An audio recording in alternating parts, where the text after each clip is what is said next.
अध्यात्म विज्ञान, नई दृष्टि, नई खोज। देखिए, सुनिए और समझिए। अध्यात्म विज्ञानी पूज्य स्वामी श्री कमलेशानंद जी के निर्देशन में सनातन सत्य का अनुसंधान कर जीवन को प्रकाशित करें।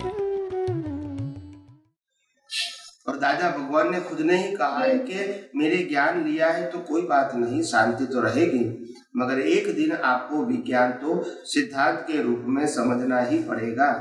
ये तो आपको प्रोसेस के लिए दिया है। अगर मैं डायरेक्ट आपको विज्ञान कहूँ और आप डाइजेस्ट नहीं कर सकते हैं तो आप ये भी नहीं करोगे, वो भी नहीं करोगे। तो पहला स्टेप तो पकड़ो, ये 5 आज्ञा का पालन करो, सत साधन का पालन करो और धीरे धीरे विज्ञान समझने का कोशिश करो। तो एक बार विज्ञान समझ में आ गया तो फिर सत साधन और आज्ञा वो आपके लिए उदय कर्म हो गया, फिर पुरुषार्थ की जरूरत नहीं है।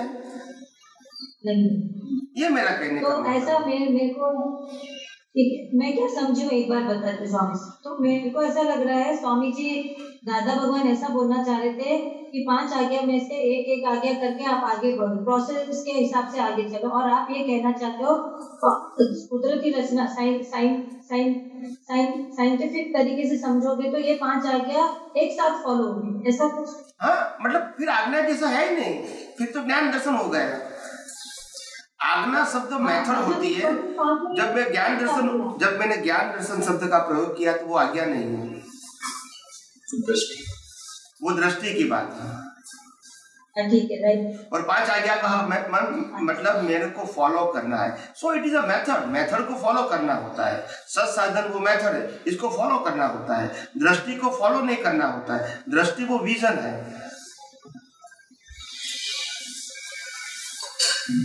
तो जब ज्ञान दर्शन समझ में नहीं आता है तो फिर आज्ञा, सत साधन सब कुछ फॉलो करना पड़ता है पुरुषार्थ के रूप में। और फिर दृष्टि मिल गई तो बाद में ये उदय कर्म हो गया। मैं ये को समझूं, मैं रिलेटिव को समझूं, तो ये साइंस नहीं है।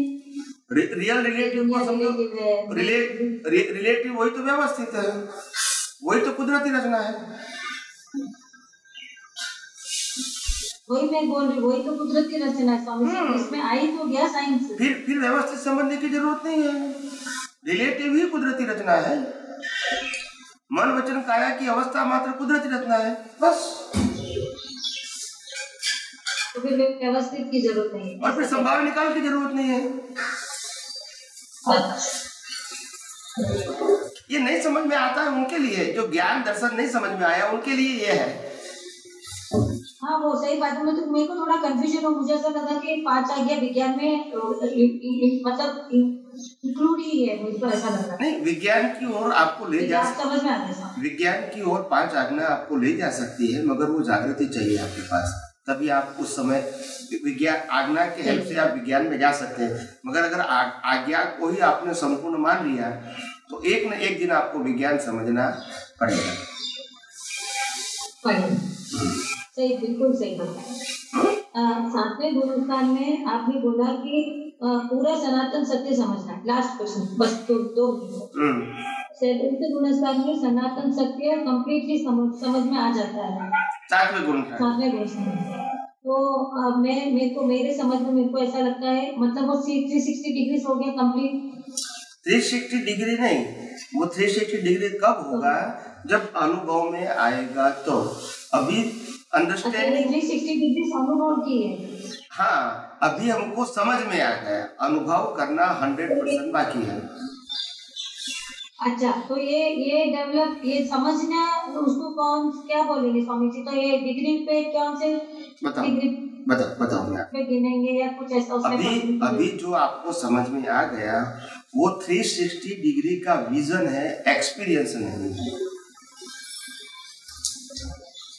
क्या एक भी नहीं है 360 में? एक्सपीरियंस नहीं है, एक भी नहीं है। नहीं, वो तो रहेगा। एक भी नहीं है। नहीं, वो तो है। जितना जागृति रहेगा इतना आपको रहेगा, वही तो परिणति है। अच्छा, आपको जो लेवल का आपके पास ज्ञान दर्शन अभी है, वो लेवल का ज्ञान दर्शन आपको जितना उपयोग करोगे तो वो आप हाई लेवल पे जाओगे। फिर आप नहीं करोगे तो लो लेवल पे जाओगे, मगर आप 7 से नीचे नहीं जाओगे, क्योंकि अंडरस्टैंडिंग तो आपकी क्लियर है, एप्लीकेशन में कमी है। आप समझे ना? तो इसीलिए अनुभूति अभी आप क्या कर रहे हैं, अनुभूति भी कर रहे हैं और डेवलप भी हो रहा है, अनुभूति भी कर रहे हैं, डेवलप भी हो रहे हैं। किसको कैसे डेवलप हो रहा है? संपूर्ण समझने के लिए। फिर संपूर्ण समझने के बाद आपको संपूर्ण उपयोग करना है। जैसे मैं आपको स्थूल एग्जाम्पल दे दूं, आप 5वीं कक्षा में पढ़ते हैं तो आपको 5वीं कक्षा की किताब पढ़नी है, वही एग्जाम देना है। फिर आप 6ठी में जाओगे तो 6ठी पढ़ना है, उसकी एग्जाम देनी है। तो आप कहेंगे भाई मैंने तो 5वीं कक्षा का पढ़ लिया, एग्जाम भी दे दिया, अभी 6ठी में क्यों क्या जाने की जरूरत है? वो मेरे को इसमें यही डाउट था कि जब वो ज्ञान खुला हुआ था दादा भगवान को, तो वो ज्ञान ये जो आप 7th गुणस्थान का जो बोल रहे हो कि संपूर्ण दर्शन, केवल दर्शन में संपूर्ण आ गया, वो में कंफ्यूजन था कि समझ में आ गया। तो जो ज्ञान खुला था वो समझ में आ गया, वो 360 का नहीं था। वो उन्होंने बाद में अप्लाई किया, वो 360 डिग्री में 356 हो गया बोल रहे हैं। हाँ, अनुभूति में 356, अनुभूति में 356। अगर वो 360 हो जाता तो केवल दर्शन हो जाता, तो फिर केवल ज्ञान तो ऑटो मोड है। नहीं तो ये 7th में केवल दर्शन भी नहीं हुआ, समझ हुई है केवल दर्शन की समझ है। वही तो मैं कहता हूँ 360 डिग्री का अनुभव केवल दर्शन कब होता है? जब संपूर्ण अनुभव होता है, तो वो 12वें कुठाने में होता है, फिर बाद में पुरुषार्थ होता नहीं है। तो समझ अलग है और ये डिग्री अलग है, और सवाल ही नहीं। पहले आपके पास डिग्री मिलेगी, फिर आप उसको अप्लाई करोगे ना, प्रैक्टिकल में जाओगे ना। जब आपके पास डिग्री नहीं है ग्रेजुएट की, तो फिर प्रैक्टिकल में कैसे जाओगे? अगर आपके पास 12th की डिग्री है तो 12th का एप्लीकेशन होगा। अगर आप ग्रेजुएट है तो ग्रेजुएट का एप्लीकेशन होगा। अगर आपके पास मास्टर डिग्री है तो वो एप्लीकेशन होगा। अगर आपके पास पीएचडी है तो वो एप्लीकेशन होगा। तो एप्लीकेशन का ग्रेड तो बढ़ता रहेगा ना, मगर एप्लीकेशन तो सभी ग्रेड में होता है। तो सब साम सामी, પણ જેની સાથે સામ સામી સંબંધ નથી અને છતાંય બંને અજ્ઞાની છે, તો એ વ્યક્તિને એના માટે રાગ હોય એવો ગયા અવતારનો રાગ હતો, તે આ અવતારમાં એ સંજોગમાં એ રાગ ઉકલે, પણ સામેવાળાને રાગ નથી તો એનો રાગ ના ઉકલે, કારણ કે એને હતો જ નહીં। જેમ આપણને કોઈ પણ અજાણી વ્યક્તિને જોઈને રાગ થાય અથવા તો અજાણી વ્યક્તિને જોઈને દ્વેષ થાય, પેલાને થતો નથી અને પેલા સાથે આપણે વ્યવહાર પણ નથી, પણ આ રાગદ્વેષ કેમ થાય છે? તો કે આપણે વન વે કર્યો તો, હા બરાબર, એને વન વે ઉકલે છે, પેલાને તો કોઈ લેવા, તમે એના માટે રાગ કરો છો કે નથી કરતા એને કોઈ લેવા દેવા જ નથી, હા બરાબર, કારણ કે તમે જ બાંધ્યું છું, તમે ઉકેલો છો, પતિ એમાં પેલો ક્યાં વ્યક્તિ આવે છે? સામ સામી બાંધ્યું હોય તો સામ સામી આવે ને, હા બરાબર બરાબર। ઓલું થોડીક બીક લાગી કે આ તો તું વન વે સાઈડ હશે ને આમાંથી વળી પાછું એની સાથે આવવું પડશે, તો વળી ઉપાધિમાં પડશું। એટલે આ દુનિયામાં કોઈ પણ પ્રકારનો ભય રાખવાની જરૂર નથી, ફક્ત અજ્ઞાન કાઢવા ઉપર ફોકસ રાખો તો દુનિયામાં કોઈ પણ પ્રકારનો ભય રાખવાની જરૂર નથી। બધા જ પ્રકારના સંજોગો વિનાશી છે, ટેમ્પરરી છે, અને કુદરત એ સંજોગોને ભોગવવાની શક્તિ ઇનબિલ્ટ દરેક જીવોને આપે જ છે, માટે ભય રાખવાની જરૂર નથી। પણ વિજ્ઞાન એવું સમજો કે સંજોગો આપણને અસર ના કરે એટલે પતી ગયું, આ સંજોગોની અસરથી મુક્ત રહી, બસ એટલે પતી ગયું। પછી ક્યાં ભયની જરૂર છે? ભય કેમ લાગે છે કે સંજોગો આવા આયા, હવે ફેરથી આવશે તો, પણ આપણે મુક્ત રહીએ તો આવવાના જ નથી, ભલે ને આવા અત્યારે આયા, એ ઉકલી ગયા, એ ઉકલી રહ્યા છે,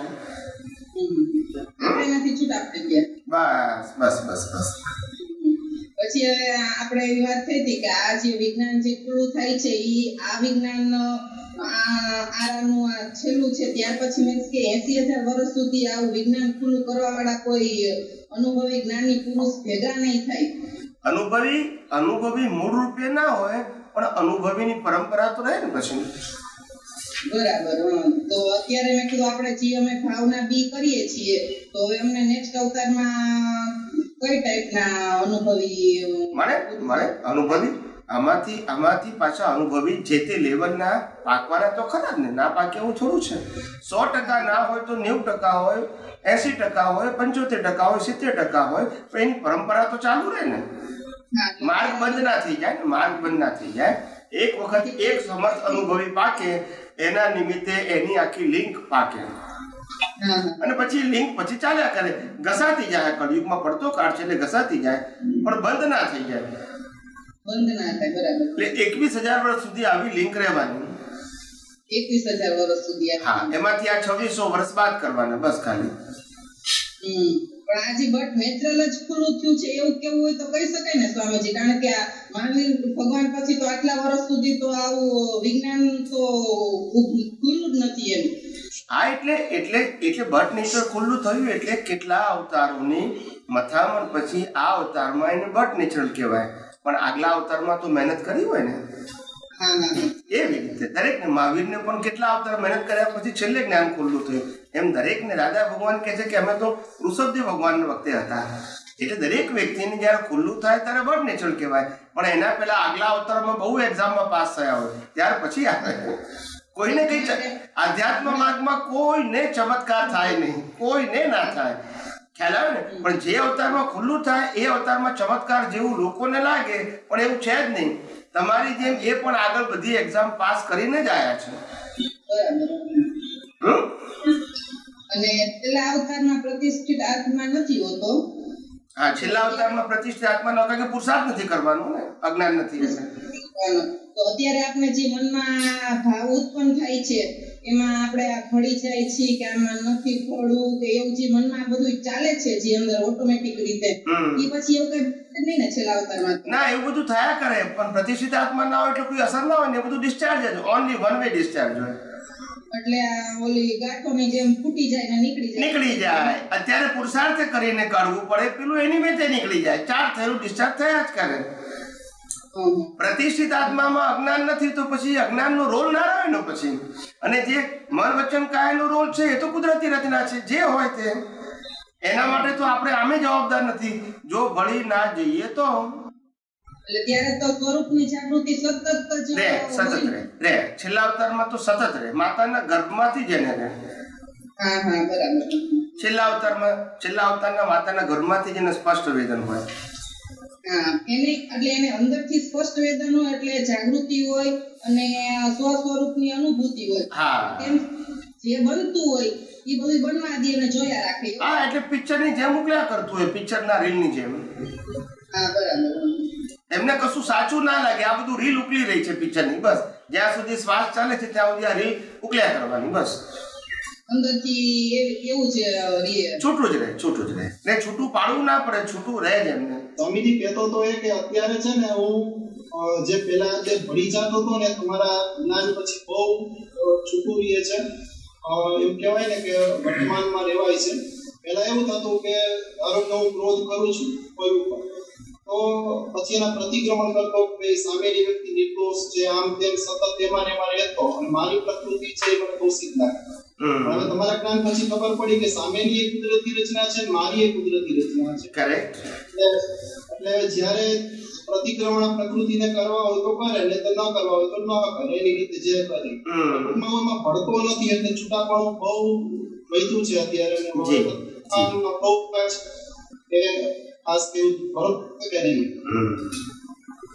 એટલે આમાં કોન્સેપ્ટ શું હતો કે ધર્મ એટલે કે પ્રકૃતિને સુધારવીને બદલવી, માટે પ્રકૃતિને દોષિત જોવી અને પારકાની પ્રકૃતિને નિર્દોષ જોવી. આને ધર્મ કહેવાય. શું કહેવાય? જેના આધારે તમારી પ્રકૃતિ સુધરે. પણ આપણે શું કરવું છે? આપણે તો પ્રકૃતિથી મુક્ત થવું છે. એટલે સામેવાળાની પ્રકૃતિ હોય કે ફાઇલ નંબર 1 પ્રકૃતિ હોય, બંને પ્રકૃતિ કુદરતી રચના છે અને આપણે તો મુક્ત છીએ કુદરતી રચનાથી. એટલે હવે સુધારવાની બદલવાની રહી નહીં. પણ જ્યારે ધાર્મિક વાત હોય તો એમાં સુધારવાની બદલવાની સબ્જેક્ટ આવે. એટલે જે કોઈ લોકો સુધારવાની કે બદલવાની વાત કરે એ લોકો ધાર્મિક વાત કરે છે, અને જે લોકો મુક્ત રહેવાની વાત કરે છે એ આધ્યાત્મિક વાત કરે છે. પેલું રિલેટિવ સત્ય છે, પેલું સનાતન સત્ય છે. સમજાઈ ગયું? અને રિલેટિવ સત્યમાં બોજો હોય ને હોય, કારણ કે ડુઅરશીપ હોય. સનાતન સત્યમાં બોજો ના હોય, નિર્ભય, નિર્લેપ અને અસંગતા હોય.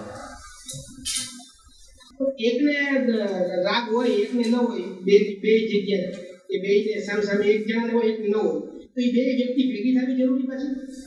ના ભેગી સામસામી ના થાય, સામસામી ભેગી થાય એવું જરૂરી નથી, પણ કુદરતી રીતે એ કોઈ પણ સંજોગોમાં ત્યાંથી પસાર થાય કે કોઈ ટ્રાવેલિંગમાં કે ગમે તે રીતે જ્યારે એને ભેગું થાય ત્યારે આમ સામસામી ભેગા નથી થયા, પણ જોવે અને દુઃખી થાય, જોવે અને દુઃખી થાય.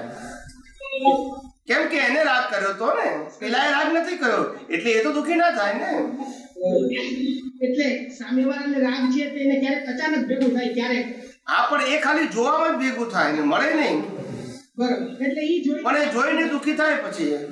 એટલે ક્યારેક કોક આપણને લાગે કે કોક વ્યક્તિને ક્યાંક જોયો હોય એવું લાગે, એટલે ત્યારે પછી આપણે કે આમ છે, આ આમ હશે, આમ હતું, એવી રીતે. જી જી જી જી. ઓકે, જય સચ્ચિદાનંદ. યસ. જય સચ્ચિદાનંદ સ્વામીજી. જય સચ્ચિદાનંદ. કોટી કોટી પ્રણામ. જય સચ્ચિદાનંદ. સ્વામીજી, મારો સવાલ સ્પર્શ વેદનને સમજવા વિશેનો છે, થોડો નાનો છે. બોલો તો. સવાલ એવો છે કે આપણા સત્સંગમાં એવું સમજાવ્યું છે મને કે જ્ઞાની પુરુષને તત્વ સમજાય, દેખાય નહીં, અને કેવળ જ્ઞાનીને તત્વ રૂપે દેખાય જગત. જી. તો જે એ સિવાયની વચ્ચેનું જે સ્ટેજ છે સ્પર્શ વેદન વાળું, એમાં કઈ રીતે હોય? એમાં તત્વ સમજાય કે એમાં દેખાય? ના, એમાં તત્વ સમજાય, તત્વ સમજાય. એમાં સમજાય. હા, તત્વ સમજાય, અને તત્વને અવસ્થામાં એ તત્વ સ્વરૂપે એ જોઈ શકે, પણ તત્વને ના જોઈ શકે. અવસ્થામાં તત્વ કઈ રીતે રોલ કરે છે એ જોઈ શકે, અને કુદરતી કાનૂનને એ રીતે સમજી શકે. અને પેલાને તો દેખવાનું ના હોય, સમજવાનું ના હોય, એને તો દેખાય જ. બરાબર. એટલે હજુ થોડું સમજવું છે કે સ્પષ્ટ વેદન ને કેવળ વેદનનો ફરક શું રહે છે? સ્પષ્ટ વેદન સ્પષ્ટ વેદન ને કેવળ જ્ઞાન. સ્પષ્ટ વેદન અને કેવળ જ્ઞાનમાં તો કોઈ ફેર નથી, લાસ્ટ પર્થમાં જ હોય ને. અરે એના વિશે કહું છું. ના, સ્પષ્ટ વેદનમાં તો ક્લિયર જ હોય બધું જ. એને કેવળ જ્ઞાન અને સ્પષ્ટ વેદનમાં કોઈ કેવળ જ્ઞાન અને સ્પષ્ટ વેદનમાં કોઈ ફેર નથી. ફક્ત એ દર્શન એને 48 મિનિટ રહેતું નથી કન્ટિન્યુઅસ, કારણ કે એની ડ્યુ ડેટ છે. પણ જે કેવળ જ્ઞાનમાં એની જે દશા છે એ જ દશા એને સ્પષ્ટ વેદનમાં છે, એઝ ઇટ ઇઝ. એટલે એમાં ફેરફાર થતો નથી. વિક્ષેપને લઈને જ અલગ પડી છે. હા, એટલે ડ્યુ ડેટ છે ને, એટલે એને વિક્ષેપ કહેવાય છે. આમ વિક્ષેપ શબ્દ બોલીએ છીએ, પણ વિક્ષેપ એ ડ્યુ ડેટ નો. તમને 5-25 લાખ રૂપિયા 40 વર્ષે મળવાના હોય ને તમે 25 વર્ષે અપેક્ષા રાખો કે મને 25 લાખ મળે, 25 લાખ મળે, તો તમને મળતા નથી. તો મળતા નથી એના માટે તમારે પુરુષાર્થ કરવાનો છે? ના, એની ડ્યુ ડેટ આવી નથી. સત્તામાં છે, સત્તામાં છે, એટલે હવે એને મેળવવાનો પુરુષાર્થ નથી કરવાનો, ખાલી ડ્યુ ડેટ બાકી છે. પુરુષાર્થ કોને કહેવાય? કે જેમાં આજે બીજ નાખો અને ફળ નેક્સ્ટ બર્થમાં મળે, તો એને પુરુષાર્થ કહેવાય.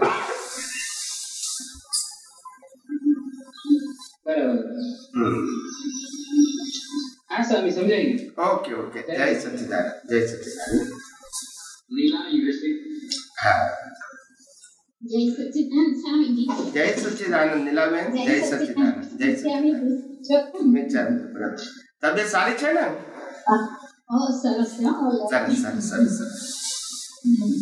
અમારે છે ને ઇમોશનલ પણ કેવી રીતે ભાગવત છે મોક્ષમાં, એ જ ઇમોશનલ બહુ થઈ જવાય છે, આંખમાં પાણી આવી જાય.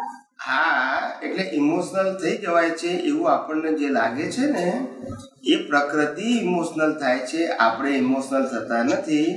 પણ આપણને જો પ્રકૃતિને કુદરતી રચના તરીકે જોવામાં આવે તો ધીમે ધીમે ઇમોશનલપણું આપણને નીકળતું લાગે. અત્યારે જે ઇમોશનલપણું લાગે છે એ આપણને જીવતું લાગે છે, એ આપણા દર્શનના ઉપયોગની ખામી છે. આપણને કુદરતી રચના દેખાતું નથી, એટલે આપણને એવું લાગે છે કે હું ઇમોશનલ થઉં છું. આપણે નથી થતા, પ્રકૃતિ ઇમોશનલ પણ લઈને આવી છે. આપણે તો કુદરતી રચના તરીકે જોઈએ તો ઇમોશનમાં જ છીએ, પ્રકૃતિ ભલે ઇમોશનલ પણ લાવી હોય, કારણ કે એ તો ઉદય કર્મ છે એટલે તો ફરજિયાત છે, પણ પ્રકૃતિને જે થાય છે એ મને થયું માન્યું માટે આપણે જે વિજ્ઞાન સમજ્યા છે કે મન વચન કાયાની અવસ્થા માત્ર કુદરતી રચના છે, એને આપણે કુદરતી રચના તરીકે ના જોયું, એ આપણી ખામી છે.